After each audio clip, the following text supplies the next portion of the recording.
Hello everyone, welcome to true IAS and PCS। हम लोग अब बात करते हैं इकोलॉजी एंड एनवायरनमेंट के डिस्कशन में अपने नेक्स्ट कंसेप्ट की, फूड वेब की। क्या होता है फूड वेब? कोई मुझे बता सकता है क्या होता है फूड वेब? हम मतलब ऐसा भी बोल सकते हैं कि मल्टीपल फूड चेन्स जो होती हैं वो मिलाकर फूड वेब बनाती हैं, है ना? उनके कॉम्बिनेशन से बनती हैं। जैसे हम यहाँ पर समझते हैं लेमैन लैंग्वेज के अंदर, बस इस डायग्राम को एक बार बस समझने की कोशिश करना, बस मैं ऐसे ही बोल रहा हूँ। ये डायटम्स हैं, फाइटोप्लैंक्टन्स, मरीन प्लांट स्पीशीज। ये डाइनोफ्लैजिलेट्स हैं, फाइटोप्लैंक्टन्स अगेन। ये खाए जाते हैं कॉन्च के द्वारा, जो कि जू प्लैंक्टन है। जैसा कि हमने पढ़ा था, फाइटोप्लैंक्टन जू प्लैंक्टन के द्वारा खाए जाते हैं। डाइनोफ्लैजिलेट्स खाए जाते हैं कोपेपॉड्स के द्वारा, या इसको कोपॉड्स भी बोल सकते हो आप। कॉन्च को खाते हैं फिश लार्वे, अगेन जो जू प्लैंक्टन है हायर एक लेवल के। प्लैंक्टन ईटिंग फिश एनकोवी अगेन इनको कंज्यूम करती है, नीचे वाले अपने लेवल्स को। स्क्विड, ये होता है स्क्विड, ये फिश लार्वे को खाता है और कभी कभार किसी बड़े एनिमल के शरीर पर भी चिपक कर उसको मतलब मार सकता है। हेरिंग, ये फिश ईटिंग फिश होती है, इन छोटे छोटे फिशेस को जो फिश लार्वे होते हैं इनको खाती है। टूना, ये और भी हाई लेवल की है। आप इसका एरो देखो, जैसे अगर ये यहाँ पर जा रहा है, ये ऐसे और ये ऐसे, ये इन दोनों को खा सकती है। और ये नीचे वाले अपने सब लेवल्स वालों को तो खा ही रहे थे। शार्क, ये मरीन लाइफ की क्वीन, जो कि इन सबको खा सकती है। अब अगर हम लोग ये देखें कि जू प्लैंक्टन है, कूंच और कोपेपॉड्स, तो ये डायटम्स को भी खा रहे हैं। या फिर अगर मैं ऐसा बनाकर दिखाऊं, ये डायटम्स को भी खा रहे हैं, ये डाइनोफ्लैजिलेट्स को भी खा रहे हैं। एनकोवी के द्वारा ये खाए जा रहे हैं, जो कि खाए जा रहे हैं स्क्विड के द्वारा। स्क्विड फिश लार्वे को भी खा रहा है, फिश लार्वे कूंच को खा रहे हैं, वो डायटम्स को खा रहे हैं। डायटम्स को फिश लार्वे भी खा रहे हैं, डायटम्स को एनकोवी भी खा रही है। टूना जो है वो इन फिश लार्वों को खा रहा है, कोपेपॉड्स को खा रहा है। जो ये फिश लार्वे हैं ये भी खा रहे हैं कोपेपॉड्स को। और जो ये शार्क है ये इन सबको। हेरिंग जो है वो, जो टूना है वो हेरिंग को और एनकोवी को भी, और ये सब शार्क है इन सबको। अभी थोड़ा सा एक बार बताओ, अगर मैं स्ट्रक्चर को बोलूँ सिंपल तो कहीं से भी नहीं था ना, ये कॉम्प्लेक्स था ना, ये कॉम्प्लेक्स था ना, बताओ। ये सिंपल था कहीं से स्ट्रक्चर? बताओ कौन किसको खा रहा है, ये बताना आसान है यहाँ पर इस डायग्राम में, एज कंपेयर टू दिस। ये आसान है नहीं ना? तो यहाँ पर क्या है ये देखो, मल्टीपल इंटरलिंक्ड फूड चेन्स जो होती हैं, या फिर कभी कभार हम इसको ऐसा भी कहते हैं कॉम्प्लेक्स फूड चेन्स जो होती हैं, वो मिलाकर बनाती हैं फूड वेब। ठीक है, एक हम और समझते हैं। ये तो हमने मरीन लाइफ के अंदर समझ लिया, जो कि कॉम्प्लिकेटेड है। मुझे ये अच्छा लगता है, टेरेस्ट्रियल ग्रासलैंड इकोसिस्टम के अंदर 5 पॉसिबल फूड चेन्स जो बनती हैं। घास को खाया जाता है रैबिट के द्वारा, यहाँ पर दिखाता हूँ। घास को खाया जाता है रैबिट के द्वारा। घास को ग्रास हॉपर भी खाता है, घास को एक चूहा भी खाता है। ग्रास होपर को जंगली छिपकली खाती है, ग्रास हॉपर को एक चील भी खाती है, चूहे को सांप खाता है, चूहे को एक चील भी खा सकती है, चील छोटे छोटे रैबिट्स को भी खा सकती है, चूहे को खाता है सांप, सांप को खाया जाता है चील के द्वारा, और इस छिपकली को भी चील के द्वारा। अगेन सिंपल तो कहीं से भी नहीं है कॉम्प्लेक्स नेचर का ही, कॉम्प्लेक्स नेचर का ही, लेकिन ये जो ग्रासलैंड पर जो इकोसिस्टम होता है it is much simpler and easy to understand.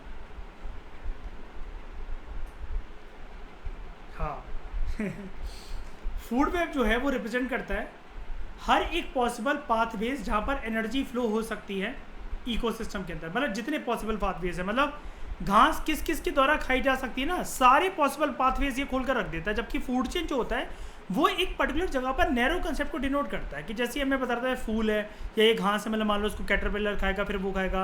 अब ये नैरो ये चीज़ है, क्या कभी कभार कोई और चीज़ नहीं खा सकती क्या फूल को? बताना ज़रा, बर्ड्स नहीं खा सकती फूल को क्या, या फूल के बीजों को या कुछ भी करके, ये चीज़ है। If any of the intermediate food chain अगर यहाँ पर रिमूव कर दी जाए तो सक्सीडिंग लिंक जो होता है चेन का, फूड चेन का, वो अफेक्ट होगा। फूड वेब के कंसेप्ट में ये होता है कि फूड चेन ना टूटनी नहीं चाहिए, इसलिए कहते हैं कि एनवायरनमेंट के अंदर, जंगलों के अंदर इकोसिस्टम प्रिजर्वेशन, एनवायरमेंटल प्रिजर्वेशन बहुत इंपॉर्टेंट है, क्योंकि वहाँ पर स्पीशीज प्रिजर्वेशन इंपॉर्टेंट है। अगर वो टूटी, वो बिखरी, तो नुकसान इससे क्या, फूड चेन बिगड़ जाएगी, जिसकी वजह से फूड वेब नहीं बन पाएगा प्रॉपर तरीके से, और एनर्जी फ्लो नहीं डिनोट हो सकती इकोसिस्टम के अंदर। ये जो एनर्जी फ्लो है ना, बार बार आप सोचते रहते होगे सर ये एनर्जी फ्लो एक बार तो आपने बता दिया था, ये इसके पेट में, वो उसके पेट में, ये प्रॉपर क्या होता है, इसको हम ना एक पिरामिड के स्ट्रक्चर से समझेंगे, जो कि आने वाला चैप्टर है हमारा, ठीक है। Normal pyramid and inverted pyramid के स्ट्रक्चर से हम लोग समझेंगे कि ऊपर ऊपर ऊपर करते करते ये एनर्जी का मेंटेन जो ग्राफ होता है ये कैसे कैसे मेंटेन रहता है, ठीक है। 10% इसमें, उसका 10% उसमें, उसका 10% उसमें, वो मैं पूरा बताऊंगा। बचपन में आपने करा था, आपकी 8-12 साल की मेमोरी को दोबारा रिवाइव करेंगे। जो फूड वेब है वो हमें प्रोवाइड करता है more than one alternative for food, जो कि बड़े सारे ऑर्गेनिजम्स के लिए इकोसिस्टम में अवेलेबल है। देयरफॉर ये एक ऑर्गेनिज्म का चांस इंक्रीज करता है सर्वाइवल का। जैसे हम ऊपर देखें इस वाली बात को, इस 4th पॉइंट को इस डायग्राम से लिंक करने की अगर कोशिश करें, ये चील देख लो। अब यहाँ पे हॉक लिखा हुआ है, नॉर्मल सी भाषा में चील भी लिखा हुआ, आपको कोई कॉम्प्लिकेशन की जरूरत नहीं है। जहाँ मेहनत बच रही होती है वहाँ मेहनत बचा लेनी चाहिए। चील है, चील के पास कितने सारे साधन है, देखो सारे एरोज इसकी तरफ मर्ज कर रहे हैं। चील घास छोड़ के ऑलमोस्ट सब कुछ खा लेगी। अब घास क्यों खाए, इसके बाद इतने सारे सोर्स अवेलेबल हैं तो खाने पीने के लिए, ठीक है। जो ग्रास हॉपर है उसके पास ऑप्शन है घास खाने का, ठीक है। घास किस किस के द्वारा खाई जा सकती है, घास किस किस के लिए अवेलेबल है, ग्रास हॉपर के लिए अवेलेबल है, रैबिट के लिए अवेलेबल है, माउस के लिए अवेलेबल है, ये चीज़ है। जो सांप है वो माउस को खा रहा है। इनको एक यहाँ पर भी बना देना चाहिए था, ये इस पे भी तो फीड कर सकता है, और ये इस पे भी तो फीड कर सकता है, और ये इस पे भी तो फीड कर सकता है। बताओ क्या गलती है शहरों में जो मैंने बनाया पिंक कलर से? लपेट के क्यों? अगर एनाकोंडा होगा तो आपने देखा नहीं, नॉर्मल सांप भी वो तो निचोड़ के पूरे जान ले लेता है ऐसे एनिमल्स की। देख लो आप चाहे पहले डिस्कवरी पे। रैबिट का कोई बहुत महान है, या लिजार्ड और ग्रास हॉपर को क्या वो फालतू खाना समझेगा? ठीक है, एक फन अपना मारेगा, वो खींचा चलाएगा ग्रास हॉपर उसके पास। तो फूड वेब हमें ये बताता है कि एक ऑर्गेनिज्म के पास एक ऑल्टरनेटिव फूड का सोर्स साधन अवेलेबल क्या है इकोसिस्टम के अंदर, जिसकी वजह से उसके चांसेस ऑफ सर्वाइवल इंक्रीज हो सकें। अगर आपको इसकी एनालिसिस जाननी है, चांसेस ऑफ सर्वाइवल कैसे इंक्रीज हो पाएंगे, यार मेरे पास अगर सिर्फ एक ही साधन है किसी चीज़ का, और एक है कि मेरे पास मल्टीपल साधन अवेलेबल हैं, अगर इनमें से एक या दो छिन जाए फिर भी मेरा जो लाइफ रेशियो है, जीने का जो मतलब जो भी है पैरामीटर, सर्वाइवल रेशियो है, सॉरी लाइफ रेशियो नहीं, सर्वाइवल रेशियो है, जो वो फिर भी मेंटेन रहेगा। लेकिन यहाँ पर जहाँ पर ये गिरा तो स्टॉप लॉस हिट। उसके बाद ये टॉपिक काफ़ी इंटरेस्टिंग है, types of biotic interactions in food chain, food web के अंदर अलग अलग प्रकार के स्पीशीज़ के बीच में क्या क्या रिलेशनशिप होते हैं। अब देखो होता क्या है, इस टॉपिक को देखो कैसे समझ सकते हैं, मैंने इस टॉपिक को आपके लिए कैसे प्रिपेयर करा है।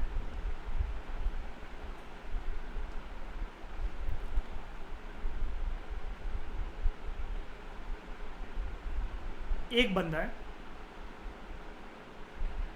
एक बंदी है, अलग अलग प्रकार के रिलेशनशिप आपको यहाँ पर देखने को मिलेंगे। कभी कभार ये दोनों खुश हैं आपस में,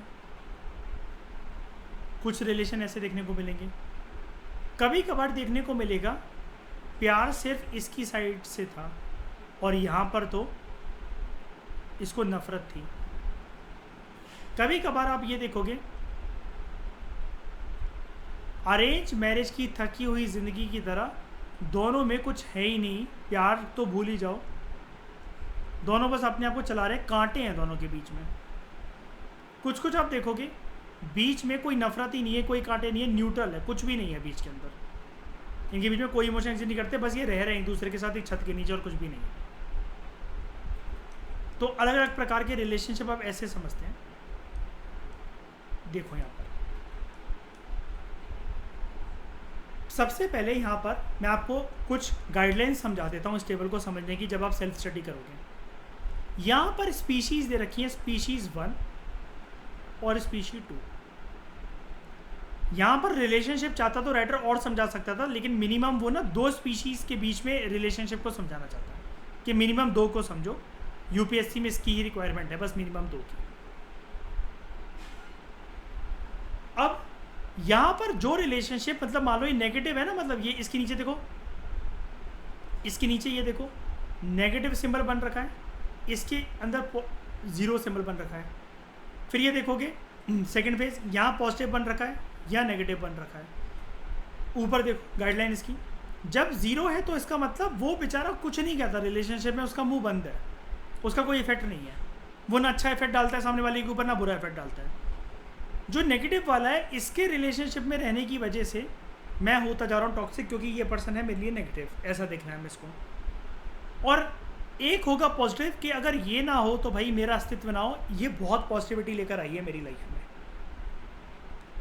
अब जब हम स्पीशीज़ 1 और स्पीशीज़ 2 के रिलेशनशिप को समझेंगे कि कौन सा नेगेटिव, कौन सा पॉजिटिव, कौन सा न्यूट्रल, हमेशा एक अगर पॉजिटिव है, एक कुछ नहीं कह रहा, एक न्यूट्रल है, तो उसके कुछ ना कुछ तो इफेक्ट निकल कर आएंगे।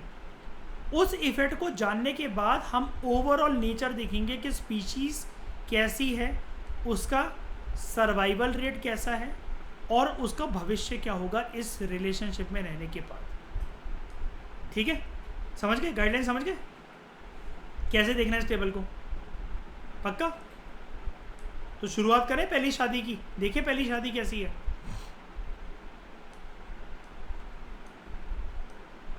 देखो पहली शादी का नाम है, मैरिज गार्डन का नाम है एमिनलिज्म, एमिनसलिज्म, एमिनसलिज्म, एमिनसलिज्म,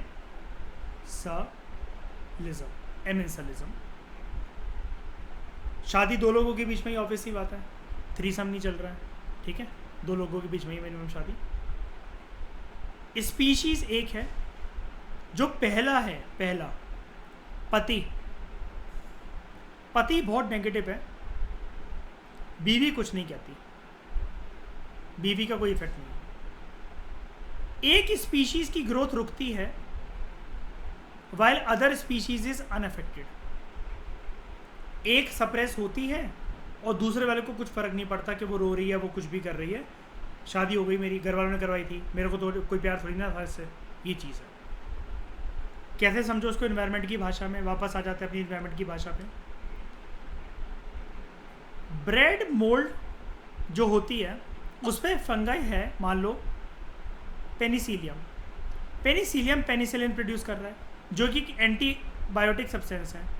इसकी वजह से वैरायटी ऑफ बैक्टीरिया की जो ग्रोथ है वो रुक जाती है। दूसरा, एक बड़ा पेड़ छोटे पेड़ पे लगातार छाया डालता रहता है।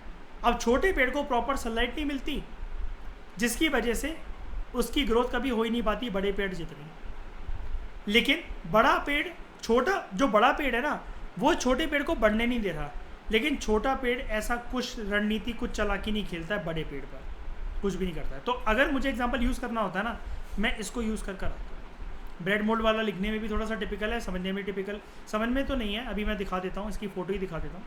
तो ये पहली शादी है कि यानी कि बड़ा पेड़ मतलब नेगेटिव है, छोटा पेड़ कुछ कहता ही नहीं है, उसका अच्छा बुरा कुछ नहीं कहता, वो बेचारा सिर्फ सफ़र कर रहा है शादी के अंदर। देखो इसको, यहाँ देखो, ये एक ब्रेड मोल्ड है, ठीक है। इस पे क्या लग गया है, एक फंगस लग गई है, पेनिसिलियम, जो कि पेनिसिलिन प्रोड्यूस कर रहा है, जिसकी वजह से बैक्टीरिया को नहीं उगने देगा ये, इसको खुद ही डिटरेट करके इस ब्रेड को खाना है। तो देखो ये 1 और 2, एक है डेट्रीमेंटल और दूसरा है कोई इफेक्ट ही नहीं है उसका, 0। यहाँ से ब्रेड खत्म होना स्टार्ट, लेकिन दूसरे की ग्रोथ रुक रही है। ट्री को देख लो, ट्री में ज़्यादा से समझ में आ जाएगा। ये पेड़ है बड़ा, इसकी छाया छोटे पेड़ को रोकती है, वो बेचारा इतनी बड़ा रह गया, लेकिन इसका ऐसा कुछ कंट्रीब्यूशन नहीं है जैसे बड़े पेड़ को कोई फ़ायदा नुकसान हो रहा हो, वो कुछ नहीं है, वो सिर्फ चल रहा है बस सप्रेस होकर, वो कुछ नहीं बोल सकता इतने बड़े स्ट्रक्चर के सामने। तो ये क्या होता है, amensalism. It is a type of negative ecological interaction जहाँ पर एक स्पीशीज हार्म या डिस्ट्रॉय होती रहती है, while the other either benefits और रिमेन्स अनअफेक्टेड। अब इसके अंदर ये जो ब्रेड के और इसके एग्जाम्पल हैं, इसको हम लोग एक लैंग्वेज में समझते हैं एंटीबायोसिस। जब बड़ा पेड़ छोटे पेड़ के ऊपर लगातार छाया प्रोड्यूस करते रहे, जिसकी वजह से छोटे पेड़ की ग्रोथ जो है वो कम हो जाए, लेकिन स्मॉल प्लांट बदले में कोई पंगेबाजी नहीं कर रहा उससे, इसको हम लोग कहते हैं एंटीबायोसिस। जो ब्रेड के केस में है वो है कंपटीशन। ब्रेड मोल्ड फंगाई जो है पेनिसिलियम, वो पेनिसिलिन प्रोड्यूस कर रही है, जो कि एक एंटीबायोटिक सब्सटेंस है, जिसकी वजह से वैरायटी ऑफ बैक्टीरिया की ग्रोथ जो है वो नहीं हो पाएगी उस ब्रेड के ऊपर। यानी कि ब्रेड के टुकड़े के ऊपर किसका राज है, सिर्फ किसका राज है? हाँ, बैक्टीरिया चाहकर भी नहीं आ पा रहे क्योंकि वो घुसपैठ नहीं कर सकते वहाँ पर। समझ में आए कि फिर से समझाऊं? बताओ, पहली शादी समझ में आई?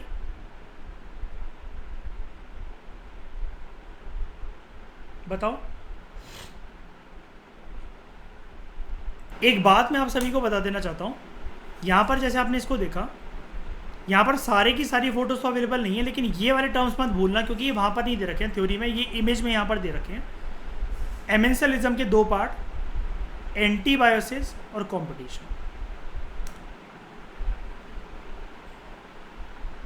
अब बात करते हैं प्रेडेशन की।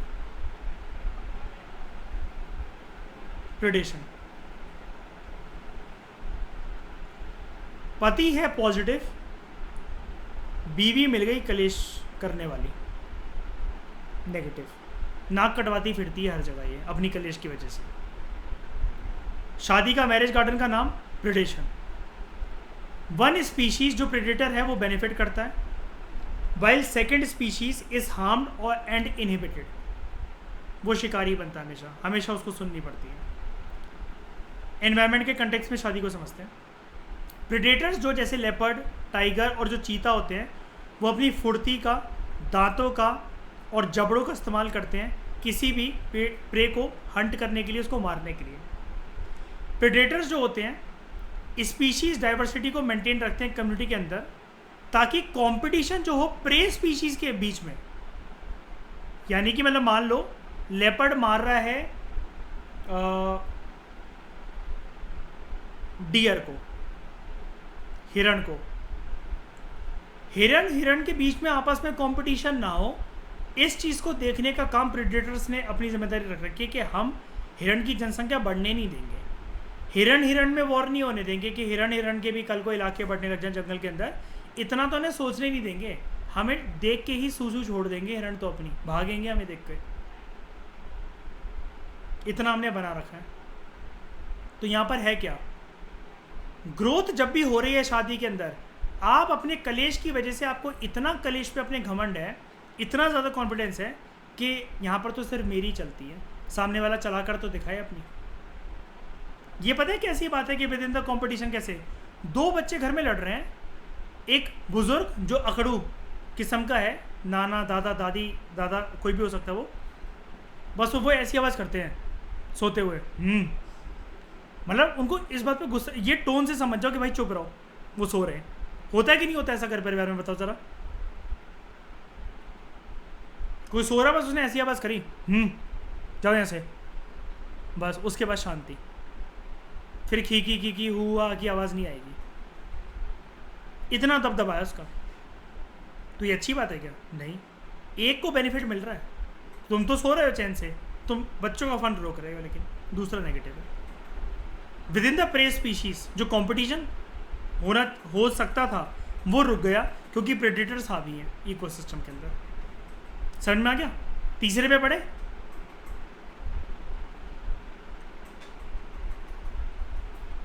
तीसरी भी शादी का नेचर सेम है, बस कपल्स ने दूसरा मैरिज गार्डन चुना है अलग। पैरासाइटिज्म अगेन एक पॉजिटिव और एक toxic. Beneficial to one species, parasite के लिए बेनिफिशियल है, and harmful to the other species host. Parasitism में क्या होता है, ये कैसा रिलेशन, पैरासाइटिज्म याद रखना रिलेशनशिप का नाम है, शादी का नाम है, मैरिज गार्डन का नाम है। इट इन्वॉल्व्स अ पैरासाइट जो कि दूसरे लिविंग स्पीशीज की बॉडी में रहता है, जो कि उसके लिए पैरासाइट के लिए होस्ट। पैरासाइट को तो अपना खाना वगैरह शेल्टर वगैरह टाइम पे मिल जाता है, यानी कि पैरासाइट एक ऐसा ऑफिस से आया हुआ बंदा है जो कि 10:30 बजे घर में घुसता है और उसकी अकड़ इतनी, खाना लाओ, कुर्ता पजामा लाओ, टीवी ऑन करो, चुप रहो तुम दोनों, जाओ अपने कमरे में, मतलब ये इसकी चल रही है हमेशा, और डर डर के सब लोग इसकी सेवा में लगे हुए हैं, बच्चे बीवी वगैरह सब लोग। इसको तो अपनी पूरी नरिशमेंट, अपना शेल्टर वगैरह, टाइम पर सोना वगैरह सब मिल रहा है, यानी कि ये बॉस है, अकड़ू बॉस है घर का, जिससे सबको डर लगता है। Tapeworm, roundworm, malarial parasite और बड़े सारे जो बैक्टीरिया, फंगाई, वायरसेस होते हैं, ये कॉमन पैरासाइट्स होते हैं ह्यूमंस के। इंसानों के शरीर में आकर उसमें उसको होस्ट बना लेते हैं, उनसे नरिशमेंट डिराइव करते हैं। हमें क्या फ़ायदा उनसे, हम तो बीमार पड़ते हैं ना। कोविड हमारी बॉडी के अंदर आया, कोविड तो मल्टीप्लाई होता गया दिन प्रतिदिन, सेकंड बाय सेकंड, इंसानों को लेकिन मार गया।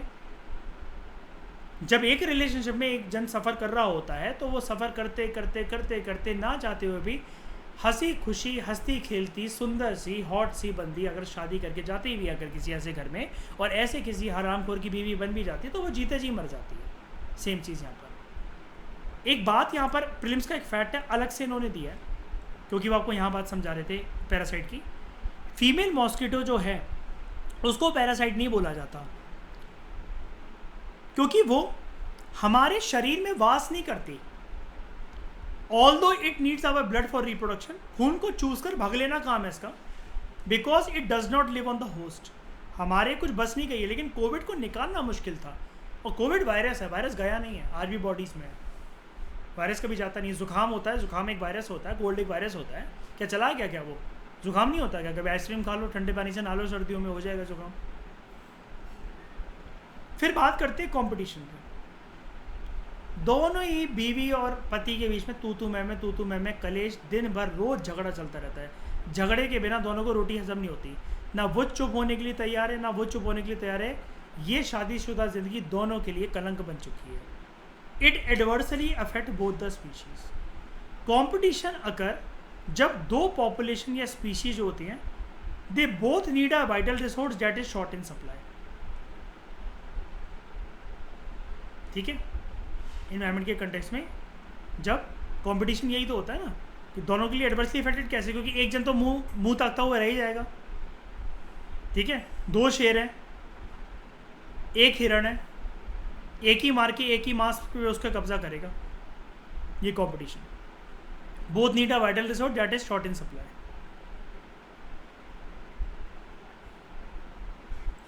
इसकी वैलिडिटी यहां पर देख लो।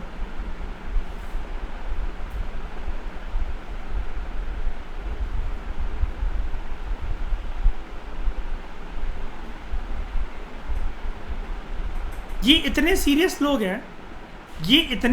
लोग हैं, कि जिनको लक्ष्मीकांत याद है, नितिन सिंघानिया इंडियन इकोनॉमी याद है, PMF IAS याद है, विजन की 18 महीने की मैगजीन याद है इनको, डेली न्यूज़पेपर पढ़ते हैं, सब कुछ करते हैं। ये ऐसे 5000 लोग हैं जो डेली 9 से 12 घंटे का समय देते ही हैं आराम से यूपीएससी के लिए। लेकिन यूपीएससी में जनरल कैटेगरी की सीटें 72।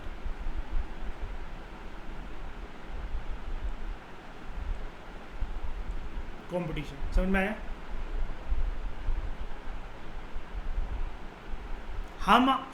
अब आप कहोगे नेगेटिव सर कैसे, ये 2 सिंबल नेगेटिव कैसे बनेंगे? भाई मेरे एग्जामिनेशन हॉल में जो बैठा होगा ना, मैं तो यही चाहूँगा जीएस पेपर 2 के बाद 3 में उसका लूज मोशन लग जाए, और वो भी मिली शायद ऐसी सोच है। मैं आंसर बताने नहीं बैठूंगा किसी को कि अगर कोई मुझसे बोले कि इंटरव्यू में भाई साहब अगर आप सेलेक्ट नहीं होते, अगर आप अपने आप को विड्रॉ कर लेते हो, ये आईएएस बन जाएगा पक्का, बताओ आप इसके लिए कुर्बानी दे दोगे? मैं कहूँगा भक्त साले।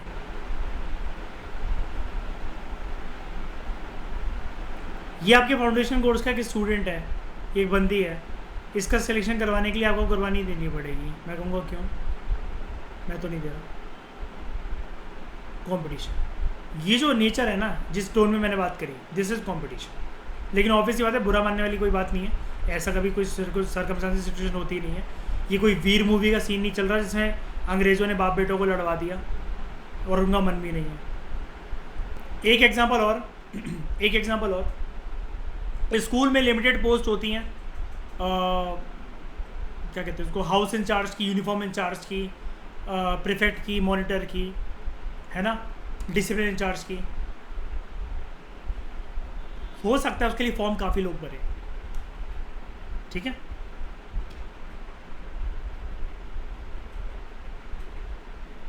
Thank you very much for discussion.